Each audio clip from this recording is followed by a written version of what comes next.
오늘 함께 읽으신 이 시편 50편은 아삽이 쓴 시입니다. 아삽은 다윗과 동시대 사람입니다. 다윗이 기원전 약 1000년경 사람이니까 아삽도 그 시대에 살았던 사람입니다. 아삽은 다윗이 아꼈던 3명의 음악가 중에 한 사람이었습니다.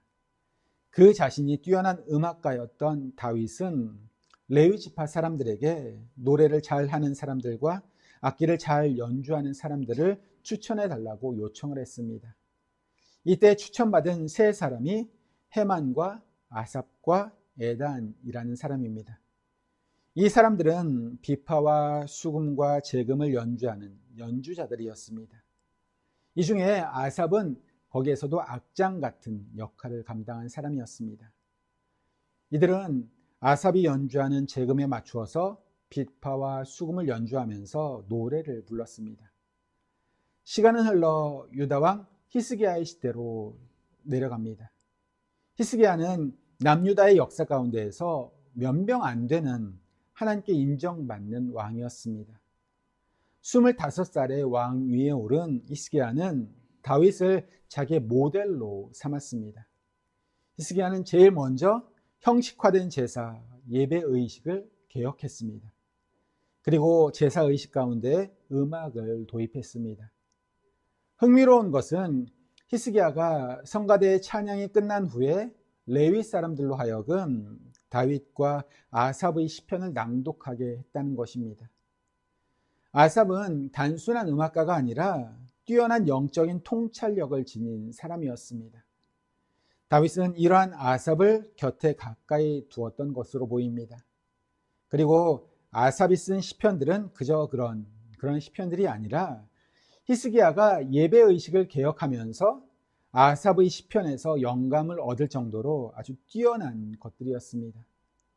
이 사실은 히스기야가 아삽을 가리켜서 선견자 아삽이라고 한 것으로 봐서도 우리가 알 수 있습니다. 시편 50편을 읽어보시면 곳곳에 참된 예배가 어떠한 것인지 잘 나와 있습니다. 무엇보다도 참된 예배는 재물 중심의 예배가 아니라고 합니다.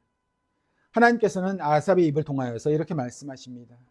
나는 너희들이 드리는 재물 때문에 너희를 책망하지 않는다.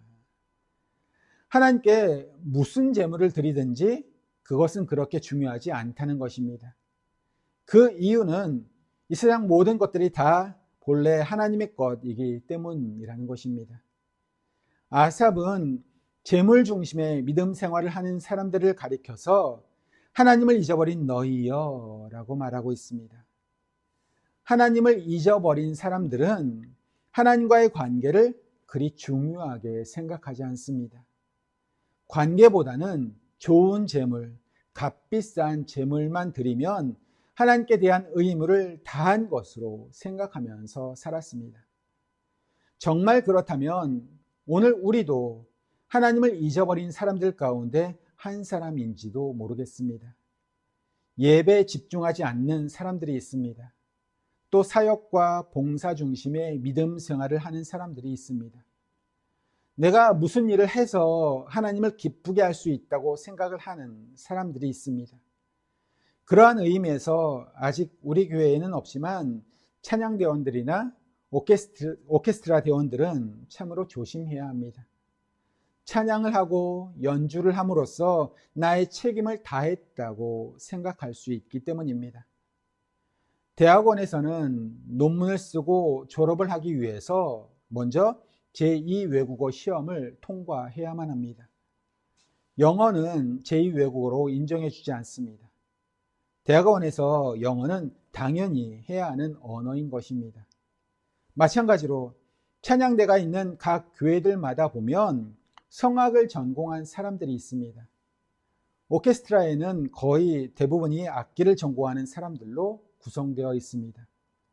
이 사람들이 잘할 수 있는 것은 바로 노래와 연주입니다. 이것을 하면서 내가 충분히 봉사하고 있다고 생각을 해서는 안 된다는 것입니다. 그것은 당연히 내가 해야 할 일입니다. 나는 찬양대에서 봉사를 하니까, 나는 오케스트라에서 연주를 하니까 이만하면 됐다라고 하는 생각이 잘못하면 사역 중심의 생각이 되어서 하나님을 기쁘시게 하지 못할 수도 있다는 것을 기억해야 합니다. 하나님은 우리가 하는 일을 보고서 기뻐하시는 것이 아니라 우리의 마음을 기뻐하십니다. 사무엘상 16장 7절에 이런 말씀이 나옵니다. 내가 보는 것은 사람과 같지 아니하니 사람은 외모를 보거니와 나 여호와는 중심을 보느니라 하시더라. 여기에서 중심을 보신다라는 말은 하나님께서 겉모습이나 형식, 우리가 하는 봉사보다 하나님과의 관계를 중요하게 여기신다는 뜻입니다. 아삽이 살고 있던 시대에는 모든 사람들이 재물 중심의 제사를 드리고 있었습니다. 그러면서도 이 재물 중심의 제사가 가지고 있는 위험성을 모르고 있었습니다. 오직 한 사람, 아삽은 재물 중심의 그 제사는 반드시 형식화되고 타락할 수 있다는 것을 알고 있었습니다. 형식화된 예배를 통해서는 하나님과 인격적인 관계를 만들어 갈 수가 없습니다. 이러한 아삽을 다윗은 그의 곁에서 선견자로서 두고 있었고, 다윗을 모델로 삼아서 제사와 예배 의식을 개혁하려고 했던 히스기야 왕은 이 아삽이 쓴 시편을 좋아했습니다. 그러면 참된 제사, 참된 예배는 어떤 제사이고 어떤 예배입니까? 아삽은 감사로 드리는 제사가 참된 제사라고 고백하고 있습니다. 제물이 중심이 아니라 제사를 드리고 있는 사람이 감사의 마음을 가지고서 제사를 드리는 것이 중요하다는 것입니다. 이러한 예배를 예수님께서는 영과 진리로 드리는 예배라고 말씀하셨습니다. 예수님 역시 예배자의 마음을 중요하게 보셨습니다. 그 이유는 하나님은 영이시기 때문이라고 말씀하셨습니다. 예배자의 마음이 영과 진리로 준비되어야 그 예배가 영이신 하나님께 드리는 예배가 된다고 하신 것입니다. 예수님의 이 말씀이 우리 가슴에 와닿습니다. 아버지께서는 자기에게 이렇게 예배하는 자들을 찾으시느니라. 어쩌면 이 말씀을 하신 예수님께서 아삽의 시를 생각하시면서 말씀하지 않으셨을까 하는 생각이 들기도 합니다. 탁월한 정신분석 학자였던 에리 프롬이라는 사람이 있었습니다. 그가 평범한 사람들이 읽을 수 있는 많은 책들을 썼습니다. 그 중에 1976년에 나온 소유냐 존재냐라는 책이 있습니다. 프롬은 이 책에서 삶의 두 가지 양식에 대하여서 말했습니다. 하나는 소유 양식이고 다른 하나는 존재 양식이라는 것입니다. 소유 양식의 삶은 무언가를 소유함으로써, 무언가를 가짐으로써 기쁨과 행복과 보람을 느끼는 그러한 삶의 방식입니다. 반대로 존재 양식의 삶은 무언가를 소유해서가 아니라 나의 것을 나누어 주고 베풀면서 삶의 의미를 느끼는 삶의 방식입니다. 프롬은 이렇게 말합니다. 존재 양식의 삶은 자기를 새롭게 하는 것, 자기를 성장시키고 흐르게 하며 사랑하는 것, 관심을 가지고 귀 기울이며 베푸는 것, 모든 관계를 살아있는 것으로 파악하는 삶의 양식을 의미한다라고 이야기를 했습니다. 지금은 우리 그리스도인들의 삶에 대하여서 생각을 많이 해야 하는 그러한 때입니다. 내가 하나님의 부르심을 받은 이유와 목적에 대해서 진지하게 성찰해야 하는 때입니다. 그리고 세상에 대한 그리스도인들의 책임에 대해서 고민해야 하는 때입니다. 소유 양식의 삶을 살아가는 사람은 절대로 하나님을 기쁘시게 하는 삶을 살아갈 수 없습니다. 내가 무엇을 얼마나 많이 소유하느냐 하는 것으로 성공과 실패를 말하고 행복과 불행을 말하는 사람에게는 감사가 없습니다. 자기가 이미 가지고 있는 것보다 가지지 못한 것들에 대한 불평이 생겨나기 때문입니다. 아삽의 말을 빌린다면 소유 양식의 삶을 살아가는 사람은 재물 중심의 제사를 드리는 사람과 같습니다. 재물 중심의 제사가 결국에는 형식화되듯이 소유 양식의 삶을 살아가는 사람은 하나님과의 관계에 있어서도 그저 형식적인 관계에 머물고 맙니다. 그러나 존재 양식의 삶을 살아가는 사람은 소유가 아니라 관계를 중요하게 생각합니다. 에릭 프롬은 이 관계를 세계와의 살아있고 진실한 관계성이라고 했습니다. 하박국은 이렇게 고백합니다. 비록 무화과 나무에 무화과가 없고 포도나무에 포도가 없고 올리브나무에 거둘 것이 없고 밭에 거둘 곡식이 없으며 우리의 양이 없고 외양간에 소가 없을지라도 나는 여호와 때문에 기뻐하겠습니다. 나를 구원하시는 하나님을 즐거워하겠습니다. 이 하박국 선지자의 이 고백이 우리에게 감동을 주는 이유는 그의 고백이 존재 양식의 삶이 어떠한 것인지를 우리에게 분명하게 보여주기 때문입니다. 내가 가지고 있는 것들을 모두 다 잃는다고 해도 마지막 남는 것 한 가지가 있습니다. 그것은 하나님과의 관계입니다. 부모와 자식 간의 관계를 부인할 수 없듯이 나는 구원의 하나님 때문에 기뻐합니다 라는 뜻입니다. 이것이 존재 양식의 삶을 살아갔던 하박국 선지자의 고백이었습니다. 또한 이 고백이 우리 모두의 고백이 되어야 할 줄 믿습니다. 마지막으로 우리가 아삽에게 고마워해야 할 것은 그를 통해서 존재 양식의 삶을 가능하게 하는 것이 무엇인지를 배울 수가 있기 때문입니다. 그는 23절에서 이렇게 말합니다. 감사로 제사를 드리는 자가 나를 영화롭게 하나니 그의 행위를 옳게 하는 자에게 내가 하나님의 구원을 보이리라. 이 말씀이 다른 성경에서는 이렇게 번역을 하고 있습니다. 감사를 드리는 것이 진정으로 나를 높이는 제물이다. 너희가 나의 길을 떠나지 않고 지킨다면 하나님의 구원을 보여줄 것이다. 하나님께서 말씀하신 나의 길은 감사로 하나님께 나아가는 것입니다. 감사로 드리는 예배입니다. 상황에 구애받지 않고 범사에 감사하는 삶입니다.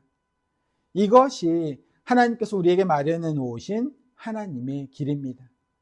오늘 성경에서는 이 길이 그의 행위를 옳게 하는 자라고 나와 있습니다. 감사는 하나님 앞에서 우리가 드려야 하는 올바른 행위라는 것입니다. 감사는 지금까지 하나님께서 나의 삶 가운데에서 행하신 그 일들을 모두 다 인정하고 감사하며 받아들이는 것입니다. 감사야말로 하나님께 올려드릴 수 있는 우리의 최고의 제물입니다. 형식이 제대로 갖추어지지 않았어도 열악한 환경 가운데에서 드리는 예배라고 할지라도 예배자들의 마음 가운데 하나님을 향한 감사의 마음이 있다면 그것은 하나님께서 기쁘게 받으시는 최고의 예배라는 것입니다. 추수감사절은 미국에서 시작이 되었습니다. 1620년에 102명의 청교도들이 메이플라워 호를 타고서 미국의 플리머스라고 하는 항구에 도착을 했습니다.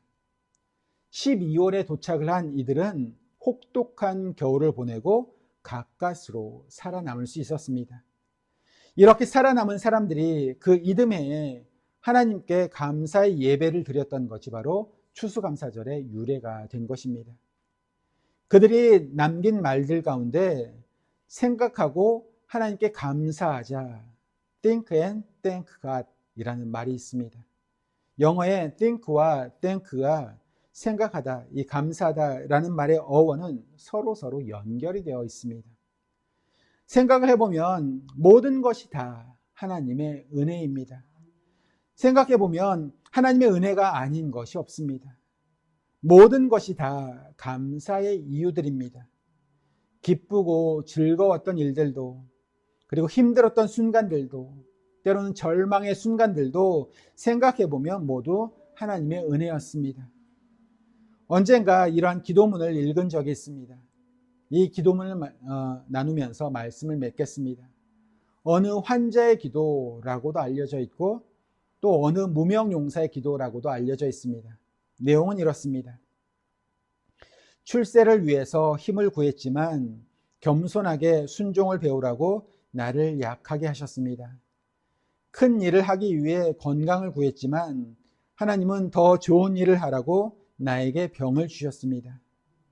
행복하게 살려고 돈을 구했지만 지혜로운 사람이 되라고 가난을 주셨습니다. 사람들의 칭찬을 받기 위해 권력을 원했지만 하나님만 필요로 하라고 나에게 약함을 주셨습니다. 나의 삶을 즐기기 위해 모든 것을 원했지만 모든 것을 즐길 수 있는 삶을 주셨습니다. 내가 구한 것은 하나도 받지 못했지만 내가 소망해야 했던 모든 것을 받았고 내가 원하는 것은 아니었지만 내가 말하지 않은 기도들이 응답되었습니다. 나는 그 누구보다도 축복받은 사람입니다. 기도하시겠습니다. 하나님 감사합니다. 추수감사주의를 보내며 우리의 삶을 인도하고